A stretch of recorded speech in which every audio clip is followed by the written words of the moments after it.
ప్రేమ నమ్మకమైన నా ప్రియ పరలోకపు తండ్రి, నీ పరిశుద్ధ నామానికి స్తోత్రాలు, వేలాది వందనాలు నాయన. ఈ రోజంతా ఎంతో మీకు ఆబ్దులించవు దేవానికి స్తుతులు స్తోత్రాలు. ఈ రాత్రి నా తండ్రి మాకు తోడై సుఖమైన నిద్ర దయచేయం ప్రార్థన చేస్తున్నాము.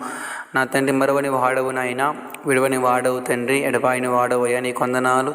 సర్వలోక ప్రజలు మానవాళ్ళందరూ కూడా నీ వాళ్ళే తండ్రి, నీ బిడ్డలే ప్రభువా. ప్రతి ఒక్కరిని కనికరించే దేవుడవు, ప్రతి ఒక్కరిని ఆదరించే దేవుడవు, ప్రతి ఒక్కరిని ప్రేమించే దేవుడవు నీ ఒక్కడవే తండ్రి. ఈ లోకంలో ఉన్న ప్రతి ఒక్కరు కూడా మీకు ఆజ్ఞించేయని నీ కొందనాలు. ప్రతి ఒక్కరు చక్కని ఆరోగ్యం దయచేయండి, చక్కని ఆయుష్ దయచేయండి ప్రభువా. కనికరిస్తూ మీకు ఆభిదత్యం ప్రార్థిస్తున్నాము. ఈరోజు ఇంకా ఎవరైతే నైనా ప్రభు మరి మార్గంలో ఉన్నారో, ప్రయాణమై వెళుతున్నారో, ప్రతి ఒక్కరిని కూడా క్షేమకరంగా వారి గృహాన్ని చేర్చమని, ఈ రాత్రంతా తోడై ఉండమని యేసు నామములో ప్రార్థిస్తున్నాను పరమ తండ్రి. ఆమేన్. Praise the lord.